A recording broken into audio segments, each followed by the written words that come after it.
Sox and Yankees right now.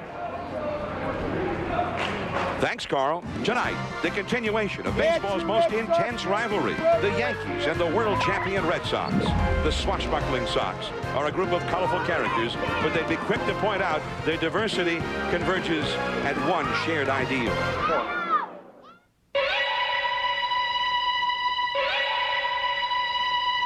There is no I in team. What's it mean? That's a good question. One person doesn't make a team, two people.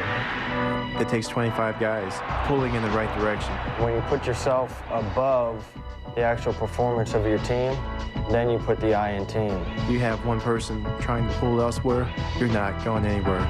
The Yankees are a great team for a reason. They have the greatest players. I laughed at all the articles like, what's the matter with the Yankees? This is a 6-month season. Every team goes through adversity. In 2003, we walked off that field and felt a lot of pain. It's over! I think you go through those times to be stronger for when the good times come. And I'll tell you what. The team that handles the adversity the best is probably going to be one of the teams that's hanging around at the end. There's two heavyweights when you meet, period.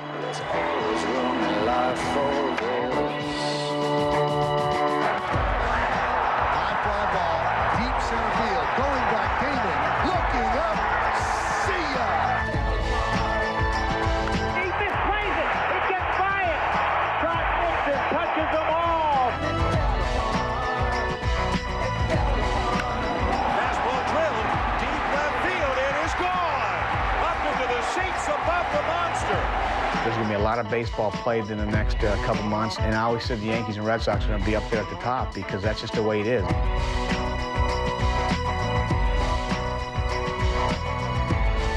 Certainly there's a lot of other life going on in New England and New York when the Red Sox and Yankees play, but for baseball fans, it just doesn't seem like it. It seems like the Yankees and Red Sox are the center of the world. And tonight, that's where we are. ESPN Sunday Night Baseball, presented by Taco Bell. And we're at Fenway Park, which is the current venue for this heated and ancient rivalry. And it's the fourth game of the series. The Red Sox have lost 2 out of the first 3 to the New York Yankees. The big crowd has already gathered. We've got threatening skies overhead, humidity, a chance of some thunderstorms a little bit later on.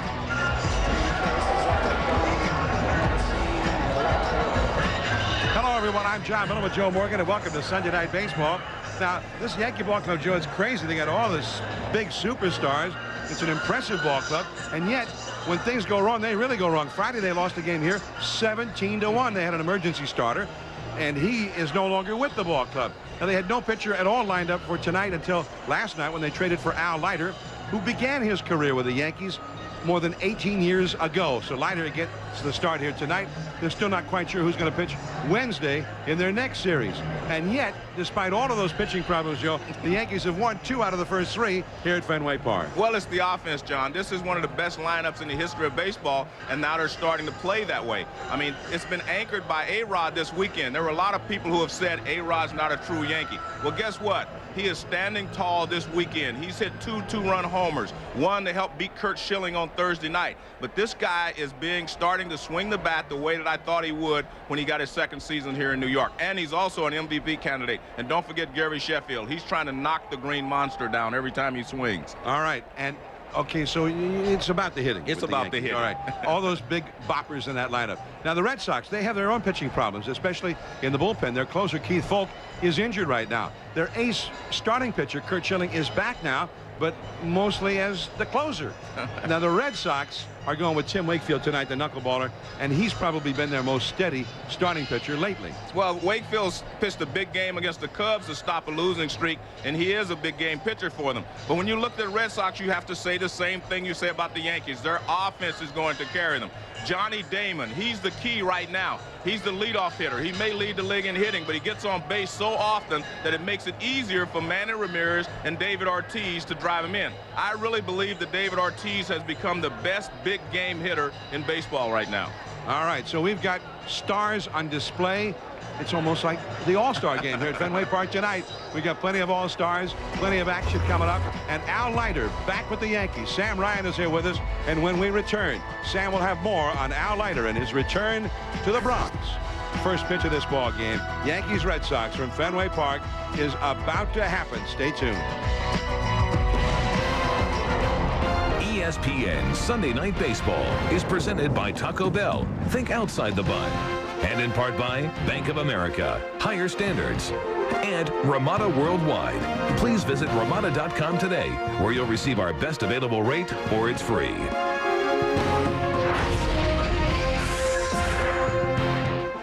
The new Crunchwrap Supreme. Classic Taco Bell taste, grilled to go anywhere. All these check email play MP3s. They're portable, so they're good to go. Even this? It's my lunch. Crunchwrap Supreme. It's good to go, but no email.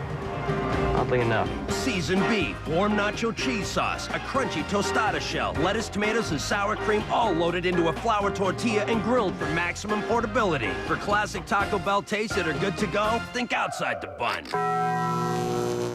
Okay, thank you.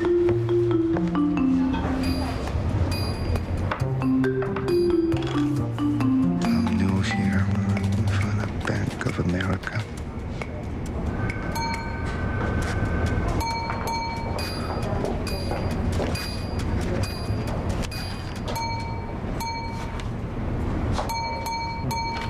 The largest network of ATMs and banks in the country. Only from Bank of America. Higher standards. It's clobbering time. Fantastic Four is #1. Gene Shalit Reyes, it's an A+. This is the summer fun we've been waiting for.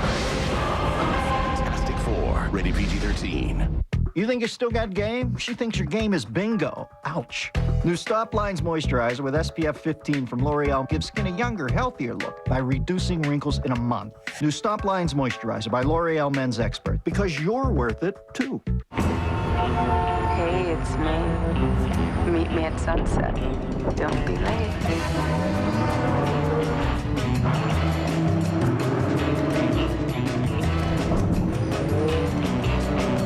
Great explorers know all the right trails. I see you got my message.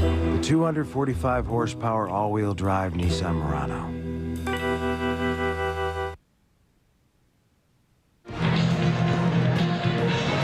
Welcome back to ESPN's coverage of Rivalry Week, presented by Bank of America. And speaking of great rivalries in sports, we have the Yankees and the Red Sox live from Boston's Fenway Park on Sunday Night Baseball. Good evening, everybody. I'm Sam Ryan, and it's been an emotional roller coaster of a week for Al Leiter. On Thursday, designated for assignment by the Florida Marlins. Then yesterday, he became a New York Yankee. Upon arriving in Boston, said Al, disappointment would not nearly describe what I was feeling, but then I heard there was some interest. So I went from disappointment and anxiety to excitement, just like that. I didn't think it would happen so soon, and hey, tonight he is starting. And now with the Yankees batting order, we turn it up to the gentlemen calling the game, John Miller and Joe Morgan. All right, Sam, and there is the man himself as he came in for the bullpen with pitching coach Mel Stottlemyre. And as always, there are certainly a lot of Red Sox fans here, but Yankees fans as well at Fenway Park. Let's take a look at the Yankees batting order now, presented by Taco Bell. Derek Jeter, not an all-star this year, remarkably. Leading it off, Robinson Cano, the 22-year-old rookie, doing a great job at second base. Gary Sheffield, he's going to be an MVP candidate again this year in right field. Alex Rodriguez, 25 homers, including 2 big ones in this series, as Joe Morgan mentioned. Third base, Hideki Matsui, 70 RBIs for the Yankees left fielder. Jorge Posada, he's been struggling with the bat lately. He's the catcher. Jason Giambi has been red hot in the month of July. 6 homers his last 11 games. Bernie Williams made a big catch in center field here yesterday. He's hitting 8th. And it will be Tino Martinez at first base, batting 9th for the Yankees. And all up against the knuckleballer, Tim Wakefield. Enjoyed the last couple of years, especially. Wakefield has pitched big games against the Yankees, including the postseason, and he usually has pitched well against them. Well, the one thing you look at, John, the first 5 hitters in the Yankee batting order are over 300. And the one that has given him the most problems has been Derek Jeter. Derek Jeter is hitting well, so that'll, and that's the first guy he gets to face. And when you look at the scouting report, no one knows what the knuckleball is going to do. but they said it's better in the humid weather that we're going to have today. But this guy is a tough competitor. We've seen him, as you say, pitch big games and pitch in tough situations. So he's the right guy for the Red Sox on the mound tonight. Well, Tim Wakefield is really becoming a part of the scene here at Fenway Park. And I mean, not the scene just this year or last year, but in the entire long history of this ballpark, as Derek Jeter stands in to start the ball game. First ball swinging in the hole, Edgar Renteria. And Millar kept his foot in the bag just long enough to retire Jeter. I have to tell you, that was an excellent play by Millar to stay on the bag. You know, I thought he was going to pull him off. That throw was sailing toward the outfield grass, and Millar stretched out perfectly. So Jeter is gone, one pitch into the game. Well, we talked about Jeter hitting the ball well against Wakefield. Nice pickup by Renteria, but you can see that ball's going toward the outfield, and sure enough, he stays on the bag. Nice play by Millar.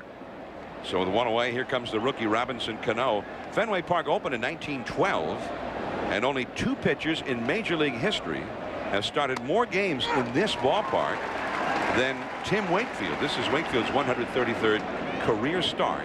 And the other 2 names ahead of him on that list are pretty impressive. Roger Clemens, who started more games than any other pitcher here, and Luis Tiant. El Capitan. El Tiante. Yeah. 1 ball, 1 strike to Cano. He's one of those 300 hitters. The Yankees have more 300 hitters than any other team in the major leagues. And I mean, guys who play all the time. Play every day. And that is Wakefield for the putout on Cano. 2 down, nobody on, and here comes Gary Sheffield to the plate.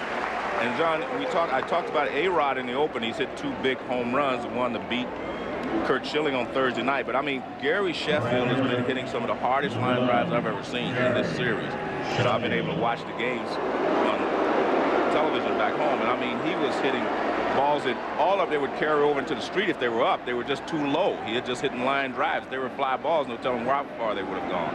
But he is right on everything. But the knuckleball pitchers, I've said before, can change your swing. A knuckleball pitcher can put you in a slump because you do not know where the ball's going. Sheffield, 6 hits in 22 at-bats lifetime against Wakefield as he pops that one foul and out of play. But he's never taken him deep. 0-1 to Sheffield. You know, I was told when I first got to the big leagues about knuckleball pitchers that you move closer to them, so you take some of the movement out of the ball, and you move closer to sinker ball pitchers and curveball, so you can take some of the movement out. And Gary, you see he's starting up there. And I think that, you know, I watched Jeter. Although Jeter hits him well, Jeter stands in the batter's box. A lot of guys do not want to change their style. They don't want to move around in the batter's box. You know, and so that's one reason you see guys just sit in the same place. But with Gary there, you see he's going to handle everything out in front of the plate. And that's what you want. You want to take some of the movement out of the knuckleball. 1 ball, 2 strikes to Gary Sheffield. If he gets aboard, Alex Rodriguez is awaiting his turn on deck. 2 down, nobody out. 1-2 the count. Right to Renteria. And that's the inning. So a strong beginning for Tim Wakefield. Johnny Damon with a 28-game hitting streak is coming up for the Red Sox when we return. At Prudential Real Estate, we've teamed up with Yahoo to create a more powerful way to find a home. Yahoo Real Estate connects you to Prudential Real Estate offices with more than 1 million properties online and markets from coast to coast. You'll find more facts and photos to help you explore the properties you like. And when you're ready, you're 1 click away from a Prudential Real Estate sales professional who can make home buying and selling a snap.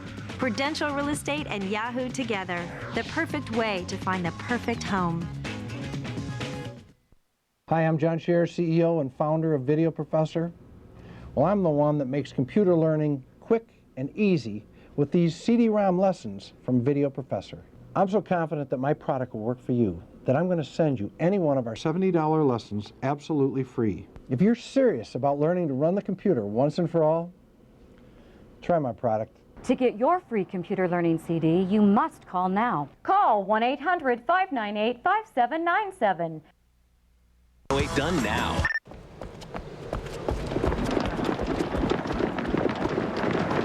We missed you at book club. Is that presentation finished? It's called the alternative minimum tax. I get a lollipop. I know it's your sister's shower, but tomorrow's the club championship. Mom, Victor and I are moving in together. Can I get a dog?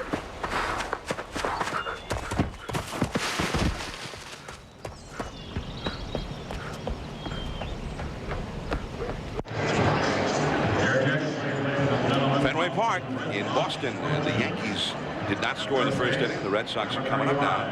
Here's the Red Sox batting order presented by Taco Bell. It'll be Johnny Damon, and he has been hot. He's in center field, hitting .344, a 28-game hitting streak. Edgar Renteria is at shortstop.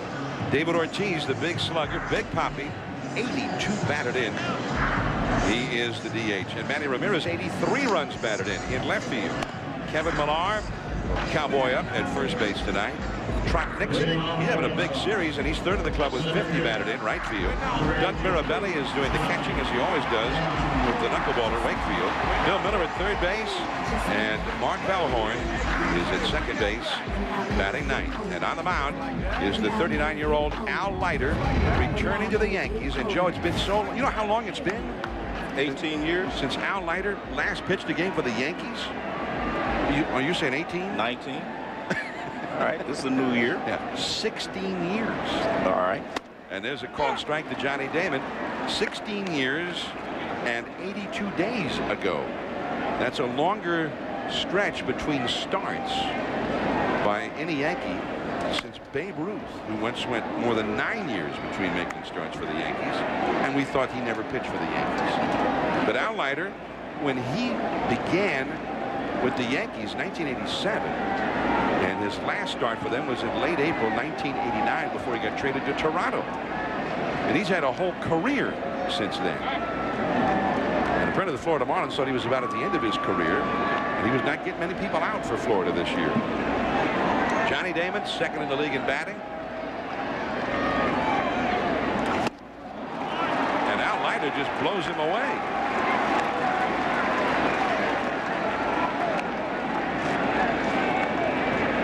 ESPN and Comcast have teamed up to offer one lucky fan a chance to not only come to the game tonight, but to be a part of the Sunday Night Baseball production team. And the lucky fan was Daniel Carr from Clinton, Massachusetts. And there he is up in the seats on the right field rooftop. And we'll be checking in with Daniel Carr. He's out there with his brother William, and checking out what the game looks like from what looks to me like one of the real nice seats in this ballpark. Edgar Renteria. That's a foul off the right field line.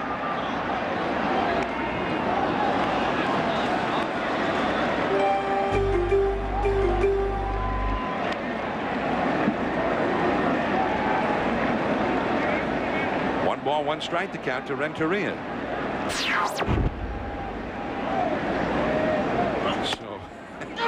So that's the way the game looks to a fan. One ball and two strikes now to Renteria. David Ortiz on deck. Now number 19 being worn by Al Leiter. He said one of the most important people for him in his career was Dave Righetti, who's now the pitching coach for the Giants, a former Yankee pitcher. He says just about everything he learned about the game at an early age he learned from Dave Righetti. So he's wearing rags, as his teammates always called him. He's wearing rags, old number 19, as he returns to the Yankees. 2-2 the count. And that's down and in. 3-2. One problem Leiter has had so far this season has been his, pitch count. He had walked 60 hitters in 88 innings, so that's a lot of pitches. And I like the addition of Leiter to the Yankees. I think he can help them. But I don't necessarily think that he's a real good matchup with the Red Sox, simply because the Red Sox do force a pitcher to throw a lot of pitches. They forces everybody to get deep in the count because they're very patient, good hitting ball club. 3-2. And there's that cutter in on the hands of Renteria, and he bounces it foul. And the one thing about Leiter is that he has better control, it seems, of his cutter than he does his fastball. The cutter's kind of his signature pitch. It's the pitch you think of when you think of Leiter. he makes right-handed hitters pretty uncomfortable up there. 3-2. They're going inside again. And that's a foul on the play. Off to the right. Well, so far he's been able to move the ball around. He's missed badly with about 3 pitches, but Posada is making him work. He's moving the target in and out, and so far he's been able to hit it. The last 2 pitches were right exactly where Posada wanted them.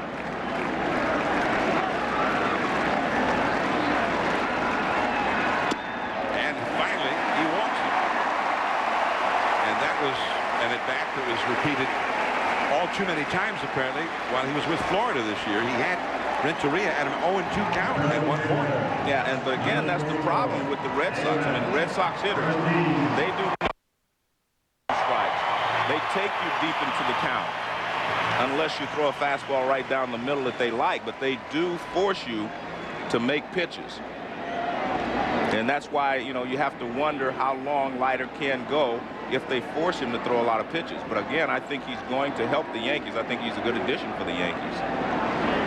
But you don't like this particular matchup for him, in this ballpark especially. Yeah. And see how they're, I mean, even David Ortiz, he takes a pitch. I mean, they make you throw a lot of strikes.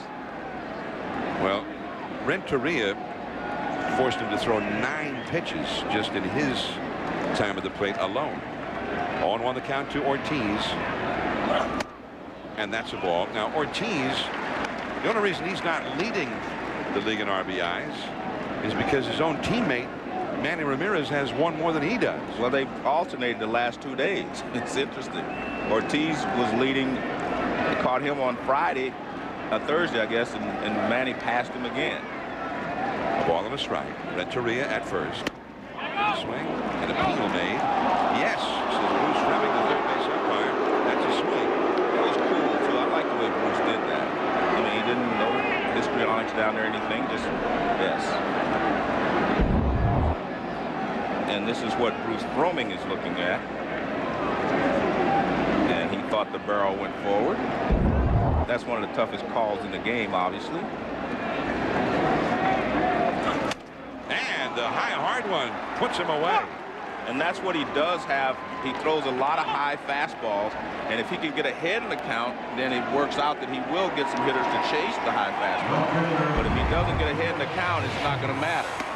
Our first pitch right down the middle, high with the cutter, and there's another cutter, and then he chases the high fastball. And Leiter said that he still has the same stuff he's had for the last few years, but he hasn't been able to win. And you're sometimes the last person to know if your stuff is gone a little bit, meaning if your fastball is a little shorter than it was before, if your slider or your cutter is not sliding as much. Right on the outside corner of the knees to Manny Ramirez, and it is 0-1. But you have to give him credit so far for what he's done just here in the first inning. He's trying to change the problems he had in Florida. At least he's throwing strikes. He's getting ahead with the first pitch strikes to just about all these hitters.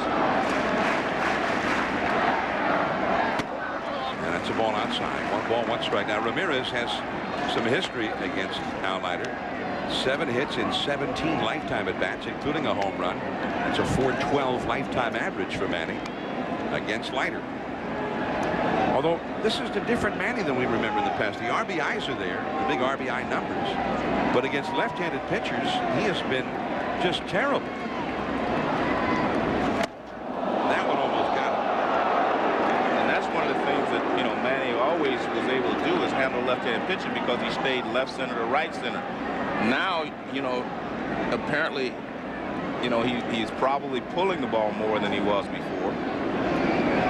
346 lifetime average against left-handers. This year below 200. The 3rd lowest batting average against left-handed pitching of any player in all of big league baseball.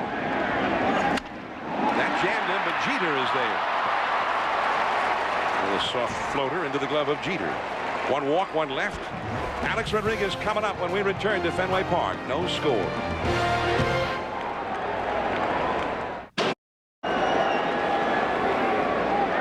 Yankees nothing, Red Sox nothing as we go to the 2nd inning in Fenway Park. View from under the roof down the left field line. Alex Rodriguez. And Floats in there for a called strike from Tim Wakefield. A-Rod, 25 home runs for the Yankees. He is tied. It was at the start of the day with the Rangers' Mark Teixeira for the league lead in home runs. In there for a strike. And he may have swung at it, but it looked to me like the plate umpire Jerry Meals just said it was in there. Well, he started to swing. I think it was a strike. He started, and then he decided that's not the pitch I want. He wants a fastball. Well, I don't think he's going to get a fastball. So it's not the pitch, and it's not the pitcher he wants. That's down the right field line, and that's back out of play. 0-2 to Alex Rodriguez. So Alex Rodriguez had the big home run here on Thursday night against Curt Schilling. Schilling's return, that was the winning hit. And then another big home run here yesterday. Wakefield the knuckler. That one in the dirt. It's interesting when you watch Wakefield, you know, he's different than, say, the Negro brothers who, you know, threw a lot of knuckleballs. When they got 2 strikes, they throw you a real hard knuckleball, make you have to respond very quickly. His is basically the same speed all the time. You know, from 65 to 70 miles an hour and all in between. He got A-Rod to chase one up around his eyes that time, and there is one away. Now here's our Bridgestone Tires passion for excellence for this week. Alex Rodriguez, 2-run homer in the 9th against Schilling Thursday. And then Friday, the Red Sox came back with a 17-1 victory, including 8 doubles and 2 homers in their onslaught that night. And then Randy Johnson came back at a big win for the Yankees yesterday. 10 strikeouts in a little over 6 innings. And at one point was staked to a 6-0 lead. He was not that happy that he let the Red Sox get back into the game. But the bullpen, once you get the Yankees into the later innings of the game, 7th, 8th, 9th inning, it's tough to then come back and beat the Yankees once you get, especially Flash Gordon and Mariano Rivera coming in. There's the big unit, who's had 10 wins for the Yankees this year. Matsui takes a shot at the wall, and it's off the top of the out-of-town scoreboard. And he's got himself a double. Just a high, lazy fly, easy out at Yankee Stadium. But the interesting thing there, that was a high pitch. And, you know, a lot of guys think that they handle the high pitch better. I remember Reggie Jackson telling me that. I've always felt that it was easier to hit a low knuckleball. See, that's a high one. And it stays up. And most people think that the higher one is easier to hit. And there you see Matsui going the other way. Right off the top of the hand-operated scoreboard out there. That has been part of the scene here in Fenway for a long, long time. Now Jorge Posada. Posada has been struggling with the bat here lately. His average down to 260. 10 home runs, 39 driven in. No score in the game, 2nd inning. The Yankees with a chance here now against Wakefield. Down the right field line toward the pesky foul pole. Gone! A home run! So Posada hits one right down the line and right past Pesky's pole, which is only 302 feet from home plate. And so the Yankees have gone ahead here in game 4, 2-0. And the happiest guy in the ballpark is Leiter, because that does give him a little margin for error. This is a knuckleball. Let's see where this one is. It's not down, not up. It's pretty much in the middle of the plate, and just acts like, it looked like it acted more like a slider than a knuckleball, and it just moved right into the middle of the plate. So the Yankees are out in front. You know, I feel like as the catcher, the guy trying to help Al Leiter with his new team and get acclimated and everything, I feel it was almost imperative, since nobody else had already hit one, that Posada hit that one. Well, 2 things happen. I mean, when you're a catcher, your responsibility first and foremost is to help the pitcher get through the game. But you have a better opportunity of doing that if you're happy. I mean, if you're enjoying the night, you have a better chance of helping the pitcher, or you want to help him a little bit more. Jason Listen, Giambi, 6 homers his last 11 games. You saw the Yankees have now hit 23 in their last 10 games. Giambi's hit a lot of those, but Posada has not been contributing. So Posada's happy, and Leiter's happy, and Leiter's got the lead. It came from Posada. Posada steered him through a scoreless first inning. This could be the start of a beautiful friendship, Joe. And that's a walk for Giambi. Giambi came into the game with an on-base average of .435. Now let's check in with the studio. Here's Scott Reese with the Sports Center 30 and 30.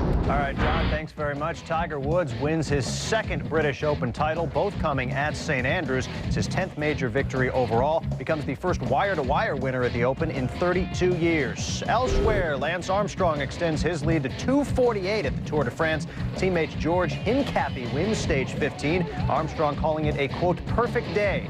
Details on these stories and more coming up on Sports Center, 11 p.m. Eastern, right after the ESPYs on ESPN. Now back to John and Jim. Armstrong speaking for himself, maybe for Tiger, and at least so far for Jorge Posada. Giambi at first. Here's Bernie Williams. Bernie Williams, who made an outstanding catch out in what is called the triangle here at Fenway Park, one of the oddities of this ballpark. Guy can crush one out of the very deep right center and get nothing at all out of it. That's what we're talking about. Triangle shaped area. 420 feet to that spot. And a lot of people who were with the Yankees all the time felt that maybe Bernie was the only center fielder currently with the club who would have caught that ball yesterday. Melky Cabrera, the very, very young center fielder, just brought up from Double-A ball last week. Had a problem with one here on Friday that turned into an inside the park home run. Bernie pops a foul. That will go back out of play. 1 ball and 2 strikes. John, one of the things that Giambi has done, I mean, he's going to lead the league in on base percentage as soon as he has enough at bats to qualify. He'll be in the lead. But I mean, he gets on base. He does a lot of things that don't always show up in the box score. He will take a walk. You know, he really helps, you know, his team in a lot of different ways. He gets on base a lot. Bernie into right field. There's Trot Nixon over into right center. And that is out number 2. Bernie Williams is gone. Giambi back to first. Yeah, Giambi, if he's not hitting homers and driving in runs, he's on base and a possible RBI for somebody else. Well, the point is he's also opening the hole on the right side for like Bernie Williams at his bat and Tino Martinez now. He's not going to steal a base. He's not going to do a lot on the bases for you, but he does open holes, although you see Bellhorn moving over to close it. And I've always felt that against knuckleball pitchers, you should play everybody to pull anyway, because of the speed of the pitch. They're going to pull the ball most of the time. That's a called strike to Tino Martinez. Tino had this impressively hot stretch earlier this year. He homered 10 times in 12 games. That's right back to Wakefield. And Wakefield just looked like a young guy on that one. Played his position very well. Kevin Millar coming up. The Yankees lead 2-0. Life doesn't stand still, and neither do we. That's why families trust Lowe's for stain that lasts. Not because Lowe's is the only place where you get Olympic Maximum Stain, a new formula that's designed to protect your deck for a full 8 years. But because we carry all 160 colors so that your deck will always match your house. Or because nobody works harder to save you money every day, which Lowe's promises to do. You see, at Lowe's, improving home improvement never ends.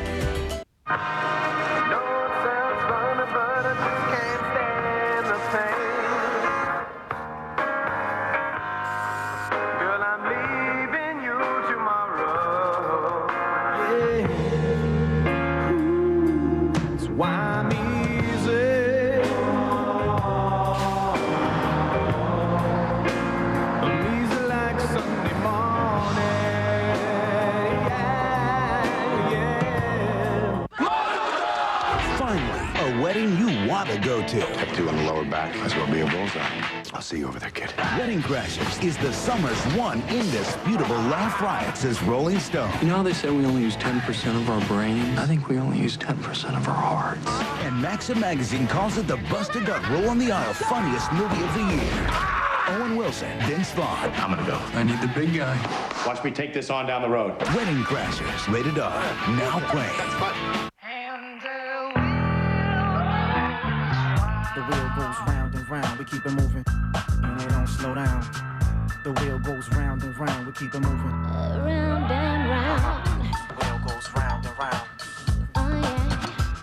Keep it moving. Keep it moving. The wheel goes round and round. Round and round. Goes round and round.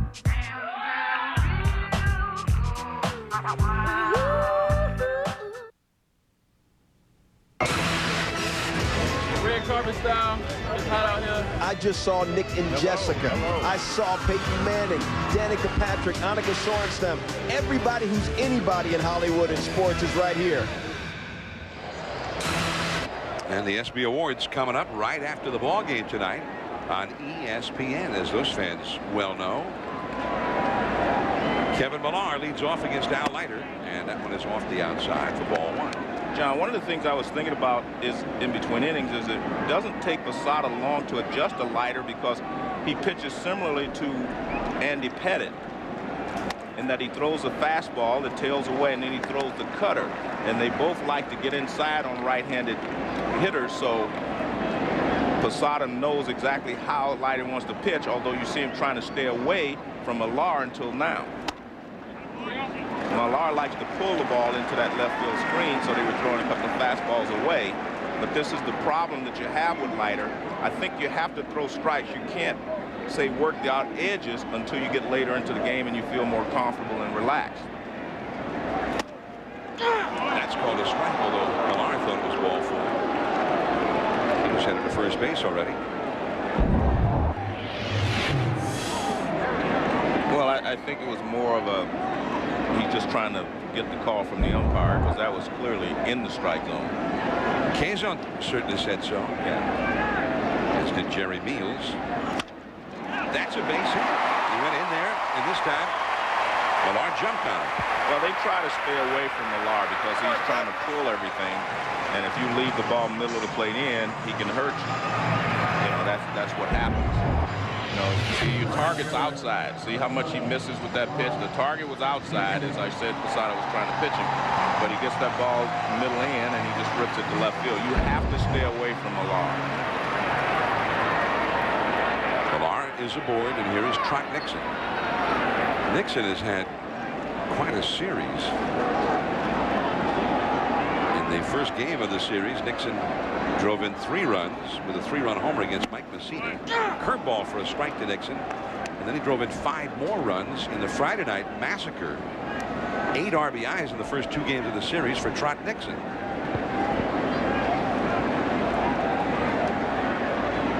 He got 50 for the year. That could be 2. Nice play. And he flipped right over Kevin Millar. Did Robinson Cano, and could not complete the double play. And the fans give Millar an ovation. I don't know that breaking up the double play was. No, he just he tried to stop, but Cano made the proper play by charging the ball. Watch, he'll come in and get it. He comes in to get the ball right in the baseline. And because Millar slid underneath him, which may not be a bad play, let's see if Millar does this intentionally. Well, he's trying to stop, but it works out perfectly for the Red Sox. See, he's just trying to stop. His feet slip from under him. Then he tries to trip him. I don't know if that's legal or not, but a good play. It was a good play by Millar. You see him take out a guy at second base. Yeah. He took him out halfway to second. It was a smart play by Cano because he was taking the easy way out. See, he's going to tag him, and then he's going to have an easy play at first. Did he ever tag him? Well, I'm not sure he did. It looked like he did, but up around the head somewhere. So Kevin Millar is retired. Doug Mirabelli, the hitter. That's a called strike. It's 0-2 to Mirabelli. You know, I mean, he ended up breaking up the double play, but he almost ran right into a double play. Yeah. Well, I have to give the second baseman more credit than I will him the blame, because when the choppers hit, you try to get to second base quickly as possible to break up a possible, 4 to 6 to 3 double play. But Cano did the right thing by cutting the baseline off. He came right into the baseline. 0-2 the count. And that's a ball down and away. 1 ball, 2 strikes to Doug Mirabelli. Red Sox fans were very unhappy with Mirabelli and Dale Swain, the Red Sox third base coach, here yesterday. Mirabelli, the trailing runner on a single to center, coming around second. Mirabelli thought that Millar, the lead runner, was going to score, and he was going to go for third. But Millar got held up at third, and by the time Mirabelli realized it, he was more than halfway to third, and it was an easy out. And then eventually took him out of the inning. Doug Mirabelli, the backup catcher, and he's the guy he always catches whenever Tim Wakefield is on the mound. So hard slider. And see, that looks just like what Andy Pettit used to do to finish right-handed hitters off. Hard cutter down and in. And that's exactly what they do here. Watch the target. Right there. That's what you want to do. It starts in the strike zone and it cuts down and in on the right-handed hitter. I mean, so far, you have to agree with what Leiter said, and that is that he does still have good stuff. Because I guarantee you the Red Sox would have already let him know if he didn't have good stuff. Bill Miller. Alex Rodriguez over to Cano, and the inning is over. So 2 innings in the book for Al Leiter. No scoring for the Red Sox. 2-0 Yankees. Jeter coming up. You know what this is? It's a time machine. Well, sort of. The TV show goes in at its normal time and comes out again later that night, tomorrow, or next year. And when it comes out, it's with the amazing clarity of HD. It's a DVR and HD all in one box. And Adelphia will give you one for hundreds less than satellite. Advantage cable. Upgrade now to digital silver with stars for only $12 a month more for 4 months. General Motors employee discount treats everyone like family. At Quirk Chevrolet, we'll treat you better than family. The GM employee discount made June an all-time record month for Chevrolet. And at Quirk Chevrolet, you'll still save like your family. Better than family with up to $4,700 additional savings. So this 2005 Chevy Cobalt with up to 34 miles per gallon is just $12,959. The GM employee discount means you save like family. Better than family with up to $4,700 additional savings at Quirk Chevrolet, Hogan Road, Bangor. Now that's getting it done. Hitting the cutoff man could be the difference between winning and losing the game. Boys and Girls Clubs is the official charity of Major League Baseball. Like this. Bingo. We're going to need a few more cutoff men. Together, they create a positive place for kids. Good teamwork. That'll work. Good cutoff. Absolutely. We have free checking with direct deposit, so you can pay your bills and get your money however you want, without paying us. Even if I get cash from a Bank of America ATM 100 times a month? That would be free. Even when I pay my bills online? It's free. You can pay almost any bill. So if I had 65 bills... As many as you want. Oh, and if somebody uses my debit card, if it gets stolen or something? You're covered. Free checking plus. Okay. All right, let's do it. From Bank of America. Higher standards. ESPN Sunday Night Baseball, presented by Taco Bell. Brought to you by Crestor.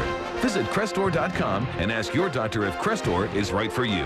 And Roadway Express, where today's keyword is speed.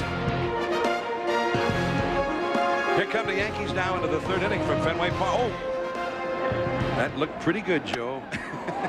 Send a couple of those up here, will you? Oh, I didn't see it. What was it, Joe? A Fenway Frank is always Fenway, good, yeah. but I think that might have been a Fenway Blotch. Oh, these, okay. Yeah. All right. Yeah, go ahead, put everything on it. I'll try one. Oh, no, don't put that on it. Don't put ketchup on it. Was that ketchup? I was really admiring the guy there for a minute, and then he put ketchup. No, put mustard on it. Derek Jeter grounded out to short in the first pitch of the game from Tim Wakefield, so he is 0 for 1. Cano and Sheffield will follow.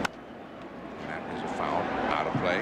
2-0. The Yankees are leading. Now, all these things swirling around the Yankees right now. Pitching dilemma. They didn't have a starter for the Friday game because Chin-Ming Wong, the rookie who's just been a sensation for them this year, has some shoulder problems. They put him on the disabled list, and they brought in Tim Redding to make the start. His start was so terrible, they have already released him since that game. Jeter is down on strikes, 1 away.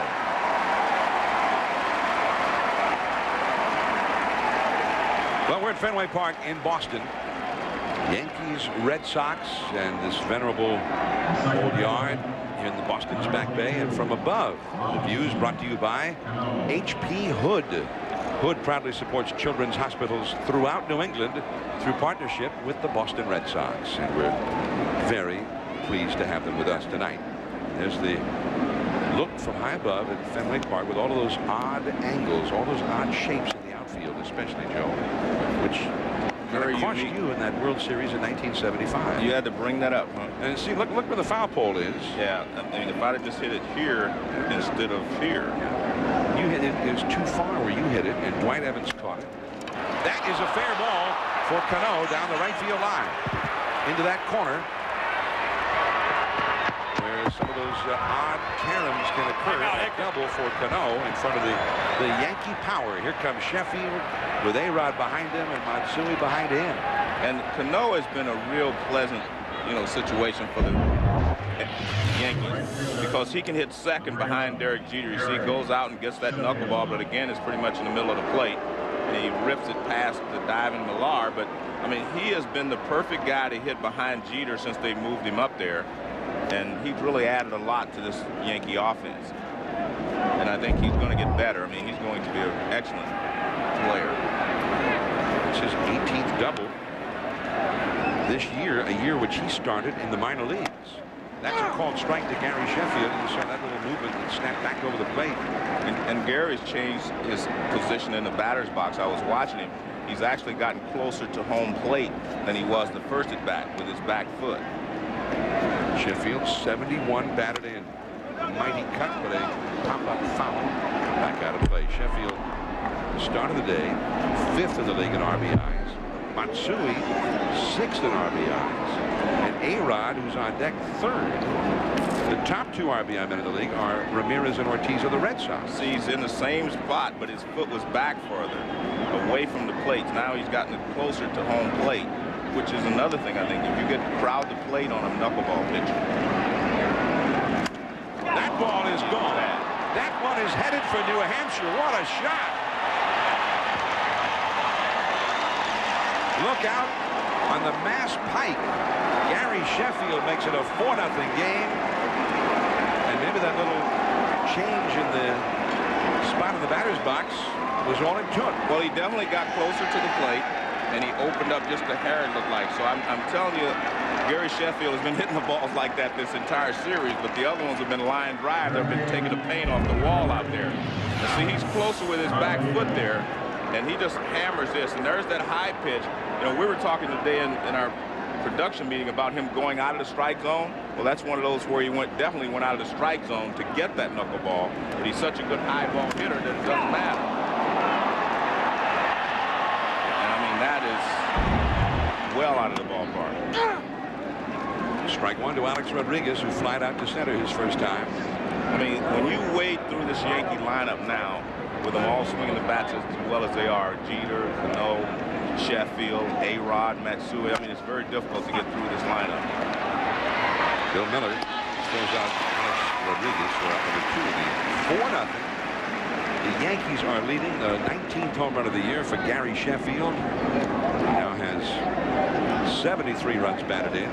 And the Yankees with 2 home runs tonight, 24 homers in their last 10 games. And that's the kind of production, and not that you want just to hit home runs, but that's the kind of production that you should expect, that I expected from this lineup, because I've always said that this Yankee lineup was one of the best lineups you could have. I mean, they have guys all who can carry you at stretches at a time, and now they're starting to do that. I mean, there have been clubs over the years that were built for power. Right. A lot of power hitters. Yeah. These are good hitters. Not so many where they had 5 300 hitters and all this power. Not just power hitters, they're good hitters. Matsui, who took advantage of the peculiar dimensions of Fenway Park with just a high, lazy fly that hit off the top of the out-of-town scoreboard in left field for a double. That started the 2-run rally in the second inning. John, the thing I've always said that makes the Red Sox such a good team is that they can handle good pitching. There are a lot of teams around baseball who can hit mediocre pitching and, kind of, lunch up on them, get their statistics up. But this Boston Red Sox team can handle good pitching. And the Yankees have some guys in the middle of their order that can handle good pitching. It's inside. That was a fastball on a 3-0 count, and he ends up walking Matsui. First walk, second walk allowed by Wakefield, and now here is Posada, who homered his first time.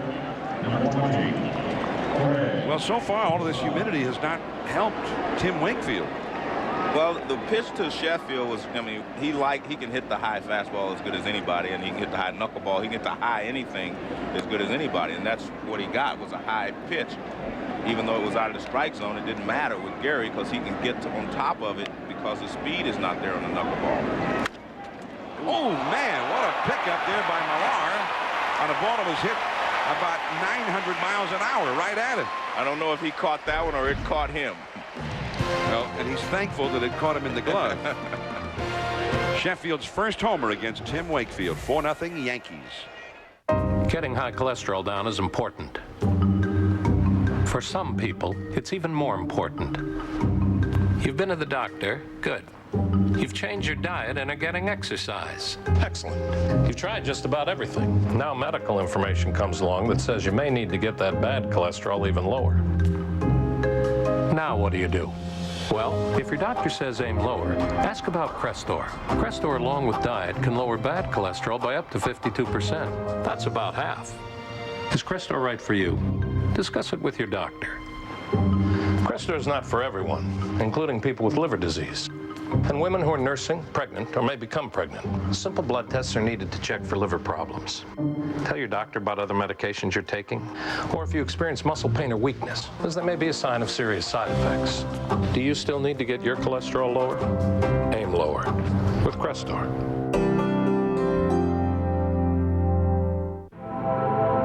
Race-inspired handling, responsive acceleration, and a 4-wheel independent suspension are all things you expect from Honda.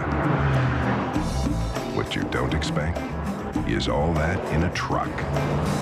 A 4-door truck with a 255 horsepower engine and the highest government crash test rating possible. The new Ridgeline. Above all, it's a Honda. It's the ESPY Awards, hosted by Matthew Perry. See the brightest stars in sports and showbiz with a performance by Destiny's Child. The ESPY Awards, next on ESPN.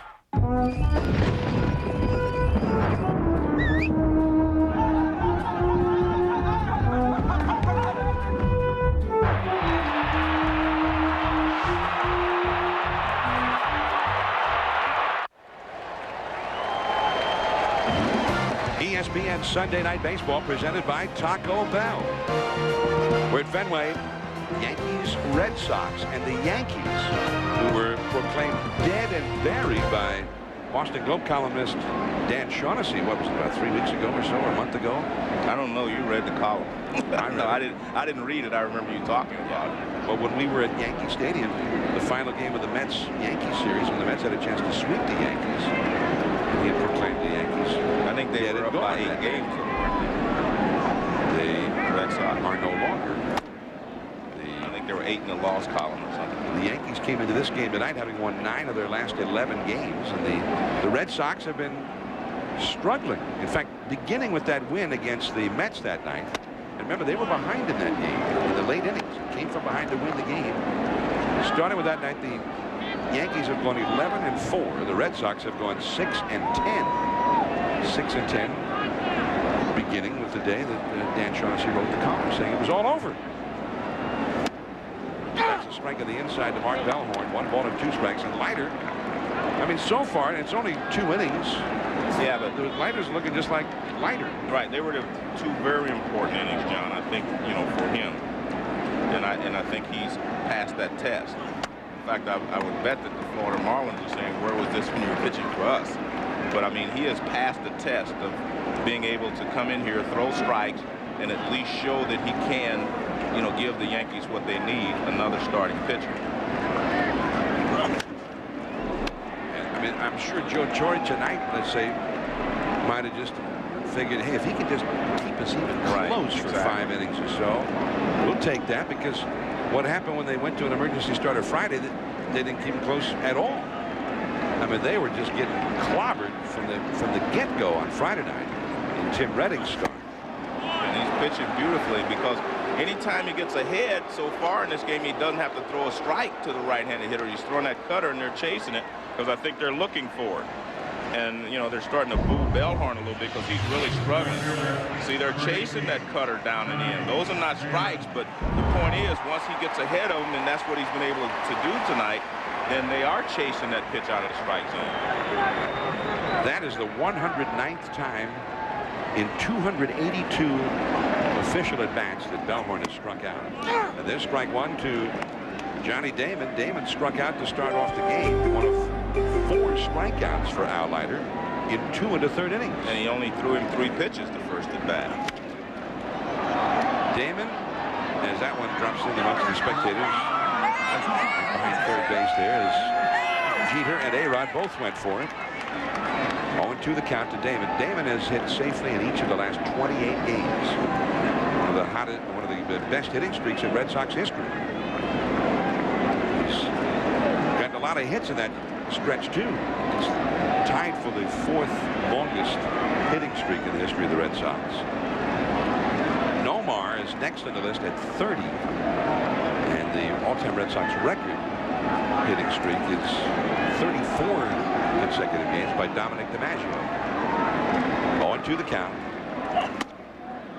1 ball, 2 strikes. Al Leiter, you know, for me, when his career is all over with and everything, total up all the things that he did, he's done a lot of great things in his career. I'll never forget Game 5 of the 2000 World Series. And he did not win that game, but I thought it was one of the great, gritty performances that I've seen in a long, long time in a big ball game. And it was sad that he ended up losing the game, but by the time he gave up the hit that beat him to Luis Sojo, he had thrown close to 150 pitches in that game. Struck him out. Now Posada's going to have to throw him out, and does. And that was, I have to tell you, that was great pitching there. I mean, the pitch before, he threw a fastball back inside, which made Damon aware of the inside part of the plate, and then he goes right back away with that cut fastball. And again, they're chasing pitches out of the zone, and it's because they're behind in the count. And this is the key, he's getting ahead in the count. There's the fastball. It was in. It wasn't supposed to be, but it was inside a little bit. Now here's the cut fastball, and look at Damon just wave at it. I mean, the key so far is that he's getting ahead in the count. Now it's 0-1 to Edgar Renteria.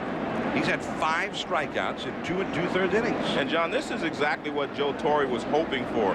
You know, Al Leiter is a New York kind of guy. He pitched for the Mets. He's been in New York before, and he felt that this would be a boost for him coming back to New York, give him that extra adrenaline that he might need to get through this ball game. And then after that, he'll settle down because he's been in New York before. We're talking about the fact last year, I'd said it took A-Rod some time to adjust to playing in New York, and he would be great this year, and so far he has. And the same with Randy Johnson. You have to acclimate yourself to pitching in New York. And Leiter is already acclimated to doing that because he was with the Mets so long. Well, Leiter already has his 2nd highest strikeout total of the whole season in 2 2/3 innings tonight. He walked more than he struck out while he was with the Florida Marlins this year. He walked 60 in 80 innings, and he struck out only 52. 1-2 the count. And that one almost hit Renteria on the foot. Well, the one thing I was interested in is to see if he still had the exploding cut fastball, the good fastball, to keep them off balance. And yes, he does have all those pitches. I mean, his fastball is fast enough that it keeps him honest, and then his cutter is sliding sharply. And so far, he has been just the tonic for the Yankees. Although, again, I caution that it's still very early in this game at Fenway Park. And not only that, you're going to have to go around this lineup more than once. These guys are going to make adjustments as you go through the lineup again. So he is going to have to pitch, and they're going to make him throw a lot of pitches. I mean, that's the way the Red Sox lineup is. And Renteria has coaxed 2 walks from him. The only walks allowed by Leiter. And he had nerves of steel to take that last one with 2 strikes. Well, it was out of the zone, but that's the pitch the other hitters have been chasing, simply because they were behind in the count. So here comes David Ortiz for his second at bat. He struck out his first time. And make no mistake about it, the Red Sox hitters sit over there in the dugout and they watch how Leiter is pitching each and every hitter. And they sort of the second time through, they know how to make adjustments. The second baseman has left the infield and is now playing shallow right field for the Yankees. Cano left the infield, and there he is out in right field. Well, he's playing like a softball. Short center and moved around to right. Yeah. I've heard this called the wishbone defense. Well, the only problem with where he is, John, the ball has to be hit towards him. That one is into the left field corner. A long run from Matsui. No! And it's a fair ball. That will get Edgar Renteria all the way home. A double for Ortiz on a little pop fly along the left field line. And the Red Sox get one of those runs back on a fluke play, a Fenway play. Well, Matsui gave it a great try. I mean, he went after it. There's a little cutter going away. It's up a little bit. And Ortiz doesn't try to pull it. He just goes the other way with it. And Matsui gives it he runs over. He's quickly closing in on that wall because he was planning around the left center. So it's very difficult for him. You're not going to run right through that wall. So he had to slow down, and the ball did fall fair. I mean, it's a big wall. It's maybe 3 to 4 feet on the other side of the foul line. So he had to slow up. And that's one of those Fenway oddities. So here's Manny Ramirez. And they have oddities in Yankee Stadium, too. So I guess Boston said we should get the home field bounce. Yeah, if the Yankees want to do it, go ahead and do it. Yeah, they hit but then in Yankee Stadium, a lot of times they take advantage of that short porch and right. So the 2 ballparks do offer something different from your normal ballparks. And if you're out Leiter, one of the things this ballpark offers is having to face David Ortiz and Manny Ramirez in succession. There's that cutter inside to Manny. 2-0 the count.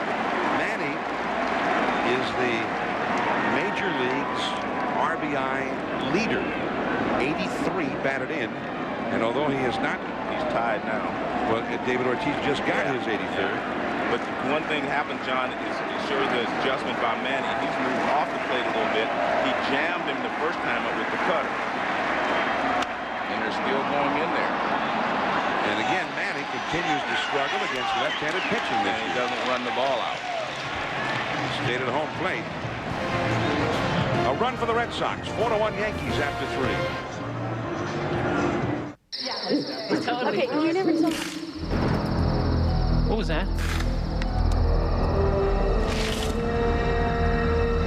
Crunchy! Guys, I got... Want something crunchy? Guys?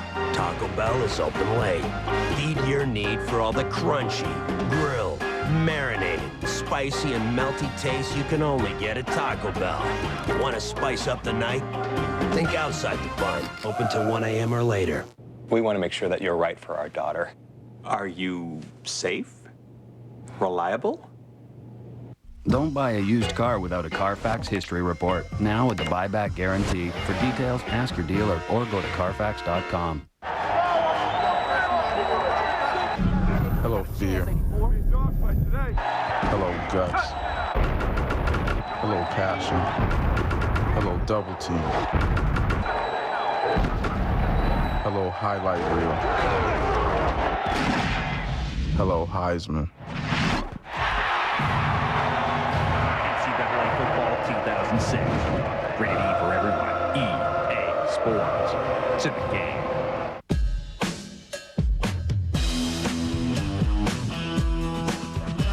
Back up, yes it's on. Word is born till the break of dawn. Got the mic in my hand and the crowd is mine. Let me spin it to you one more time. With its heavy power and muscular styling. Everybody get live and loose. Nice car, mister. Nice bike. It can make anyone feel like one bad dude. Charger, unleashed. The world's best poker players are in Vegas for the richest tournament the game has ever seen. Welcome to the World Series of Poker, part of Poker Night on ESPN. Premieres Tuesday at 8. The wind is blowing out at Fenway Park, and here's the Lowe's home team advantage. The Red Sox at home since 2003 have won nearly 2/3 of their games played here. That's the second best home record in all of Major League Baseball. Only the Oakland Athletics have had a better home record. And the Red Sox in that time have scored more than 300 runs more than they've allowed here at Fenway Park. So far, they've scored 3 fewer than they've allowed tonight. 4-1 Yankees. Jason Giambi, who walked his first time coming up against Tim Wakefield. And the Red Sox have the big shift on now. 3 infielders out to the right side. John, this is a defense that works because you have the shortstop right here. What they had on the other one was just the second baseman out here. All this was open. Well, that one is out in the right center. Now Bellhorn gets up. The throw. Got him. Giambi didn't think so. I didn't think so either, but the umpire thought so. That's the one that matters. A nice play out there by Bellhorn, but it appeared to me that Giambi was there. Joe Torre's going to go out and talk it over. We'll get a look at it here. See, that play couldn't have been made by Cano because he was so deep and around to the other side. From ESPN Skycam.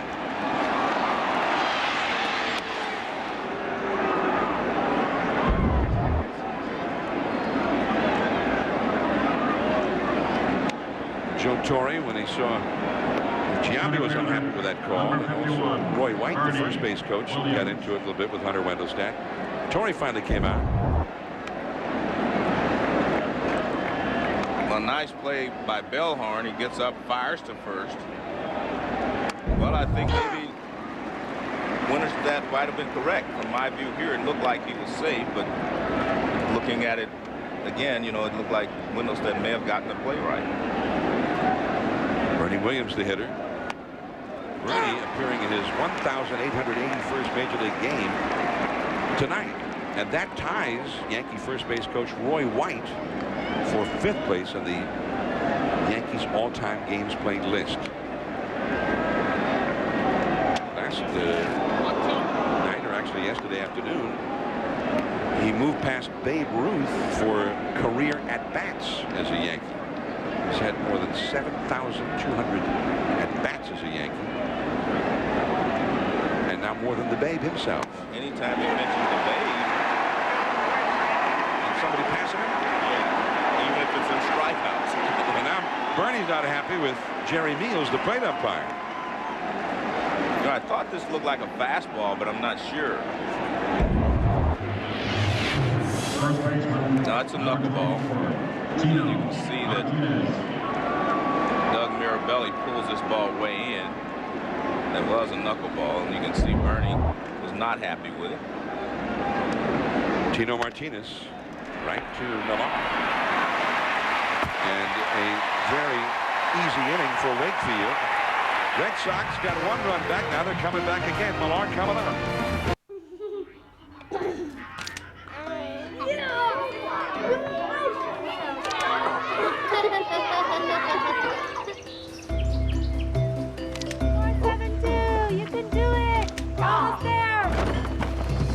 The new Tropicana Orange Culotta from Dunkin' Donuts, made with real Tropicana orange juice.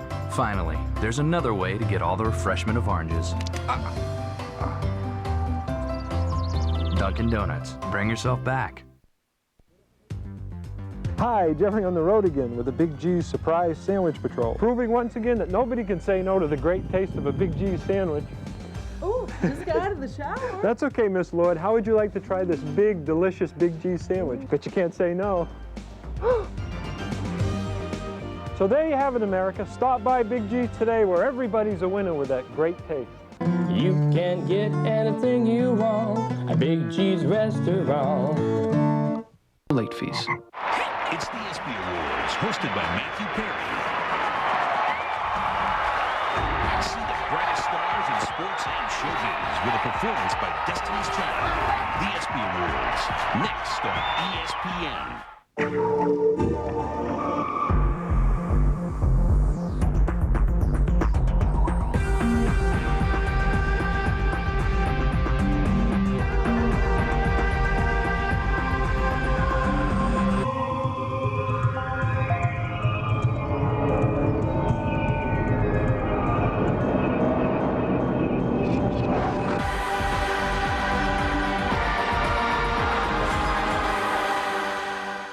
Log on to MLB.com to follow baseball live on the web with MLB.com's real-time stats, game day audio, and MLB.tv. MLB.com, where baseball is always on. Scott Reese back in the studio. Ramada in takes us to Seattle, where Sidney Ponson had a rough go of it against the M's, particularly in the 6th inning. Mike Morris dumps it into center. That plates a pair. The Mariners get 5 runs in that 6th, go on to an 8-2 victory. John and Joe. All right, thanks. And the Orioles, who could have tied the Red Sox for first place with a win last night in Seattle, but the Mariners beat them. And we're just a game back at the start of today, but have lost. So at the moment, the Yankees and Orioles are in a virtual tie for second, a game and a half back of the Boston Red Sox. Blue Jays 6 games out. They were beaten again today by Tampa Bay. Kevin Millar singled his first time. Ball is 2 low, 1 ball and 1 strike. Millar, Nixon, and Mirabelli coming up against the left-hander Al Leiter. Now, one thing about Leiter, he's pitched real well so far, but through the first 3 innings, he threw 54 pitches, which at that pace he's not going to be around very long. 1-2 the count now.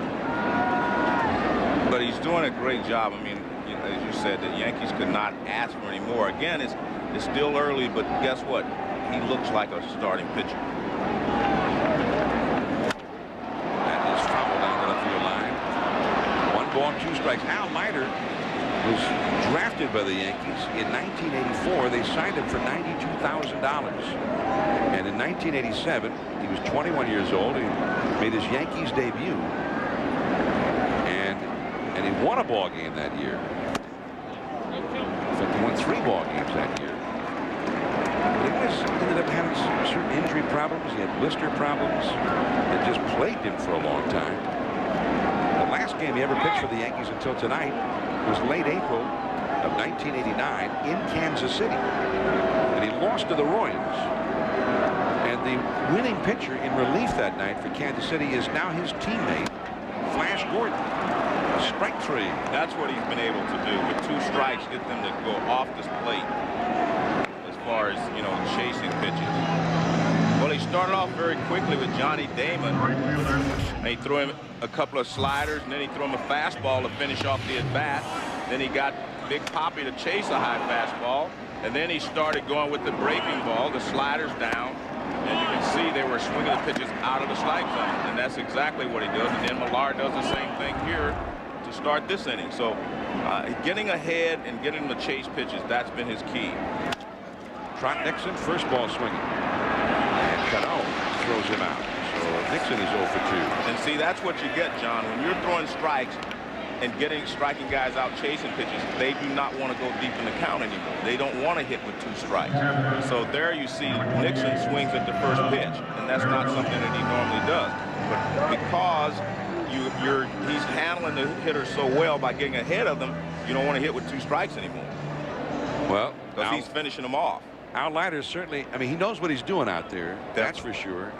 And he's going into that bag of tricks. And so far, he looks like a guy who could win some games for the Yankees. Yeah, I agree. That's why I said it's not going to be tougher for him than to pitch at Fenway against this Red Sox lineup anywhere else in the league. No, but the one thing about him, though, is he has a pitch that can finish the hitters off, and that's the cut fastball. So you have to have a pitch that you can finish the hitter off. It doesn't do you any good to get 2 strikes if you can't finish him off. And it doesn't mean you have to strike them out, but make them have a bad swing so that, you know, you get them out. And he does have an out pitch, and again, he's probably reminding Jorge Posada of Andy Pettitte about now. You know, Andy Pettitte would get him to chase that cutter down and in. Although this, when I say cutter, it's really a slider. These are bigger sliders. And when I discussed it with Posada when Pettitte was here, he said, Joe, it's a big slider, but they call it a cutter.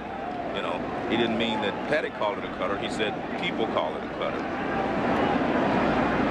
Well, Ron Guidry taught him that pitch. And that was a slide. A real Louisiana Lightning slide. Strike 3 call. And in 4 innings, in his first start back with the Yankees, Al Leiter has his season's high for strikeouts. Yankees 4, Red Sox 1, and we are very pleased now to be joined by the Red Sox manager, Terry Francona, from the Boston dugout. And Skipper, many thanks. Okay, guys. Terry, I'm a little surprised at the way that Leiter's been able to handle your hitters, but he's getting them to chase pitches with 2 strikes. Well, he's getting to 2 strikes. I agree, and we got a lot of baseball left, hopefully enough. But he's getting ahead, and then he's got that cutter slider that's in the zone and out of the zone, and we're having a tough time laying off. Jerry, what about later in the game? And I'm asking you to look forward here. I mean, you're trailing right now, but if you're ahead in the 9th inning, is Kurt Schilling the closer tonight? Well, I hope we get to that point. You know what? We'll see how this game progresses. Obviously, some of it depends on how far Wakefield gets. Sometimes the 7th and 8th are more important than 9th. We'll just piece it together. Hopefully, we'll have a chance to get to that 9th. But he pitched yesterday. Is he available to pitch one of those innings? Oh, yeah. That's the good news. He's okay. All right. Many thanks, Terry. Okay, guys. See you later. You know what I liked about what he said there? He said sometimes the 8th and the 7th and 8th are more important than the 9th. And I like that because most of the time managers they're just looking toward the 9th inning. But, you know, the 7th and 8th sometimes is a crucial point in the game. Well, Mike Timlin has been a closer in years past, and he was closing games after Keith Falk went down with his injury and could no longer close and has gone to the disabled list now. So I suppose if they had the lead and the big guys were up, that he wanted Schilling 4 in the 7th or 8th, and he could always go that way. Top of the order with the Yankees, Derek Jeter, Robinson Cano, and Gary Sheffield coming up. And Jeter is 0 for 2. And this is back to the Yankees being, you know, right after you again. You know, Wakefield, you know, got away last inning, but now you're going right back into this Yankee power and the good hitters. To the meat grinder. Yeah. That one is foul. On the right field line, back out of play. 1 ball, 1 strike to Jeter. Your fans got a souvenir down there. Talking about Al Leiter, he's faced 16 hitters and has started with a first pitch strike to 13 of the 16. And again, that's been the key. He's been getting ahead of the hitters all night long. And if he can continue to do that, he'll continue to pitch well. Because he did not do that with Florida. Millar's got it. Jeter is 0 for 3 now in this one. Follow your team's run down the stretch this year live and do it right from your desktop. Log on to ESPN.com for MLB.TV and get the most baseball available anywhere live online. Sign up for MLB.TV and never miss a game again. I'm John Miller with Joe Morgan. Sunday Night Baseball early tonight from Fenway Park because we've got the ESPYs coming up right after the game.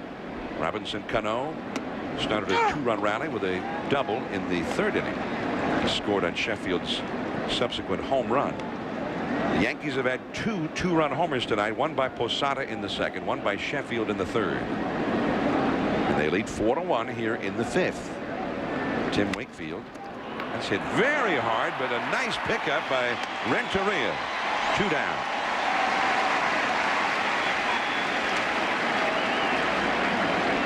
In the ESPY Awards, one of the categories is Best Team. And those are the nominees: the Baylor women's basketball team, the Red Sox, the New England Patriots, the San Antonio Spurs, the NBA champions, and the USC football team. So who do you think, Joe? Who are you voting for? Well, I guess I'm wondering, why is that yellow line around the USC football team? Does that mean they won? No, Yellow doesn't mean that. Okay, well, what is it there for? You know? Yeah. It means caution if you were thinking that it was USC. Oh, okay. I think I did vote, didn't I? Well, who'd you vote for? You can tell me. I think it I was won't tell anybody. Boston. The Red Sox? Yeah. Yeah. I mean, so when you say Boston, Red you Sox. don't mean the Patriots? No, I don't mean the Patriots. Yeah. That's New England. All right. They're the New England Patriots. New England Patriots. Yeah. No, Boston. I voted for the Red Sox. They were the Boston Patriots in the years ago. The Bay Pirelli days. Yeah. And played here at Fenway Park. 2-1 now to Sheffield. There you go. I mean, after so long and fighting to get there, I had to give them the nod. Although all the other teams obviously are worthy. That ball is hammered. Foul down the left field line. I mean, he's just hitting the ball so hard, John. I mean, you watch him in batting practice. I mean, the ball just jumps off of his bat. And you know, part of the reason is because he doesn't ever swing easy.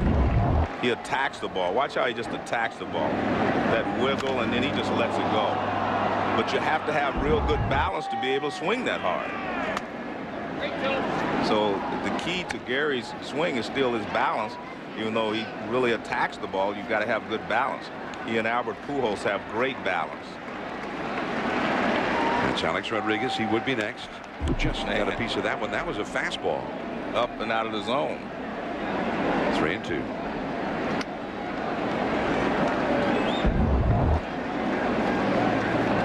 And I mean, he just lets it go, John. I mean, I don't think he's trying to hit too many singles. A pop-up. Renteria. And that's the inning. So that's 7 in a row retired by Wakefield. When we come back in 60 seconds, we'll visit with Joe Torre from the Yankee dugout. Yankees 4, Red Sox 1.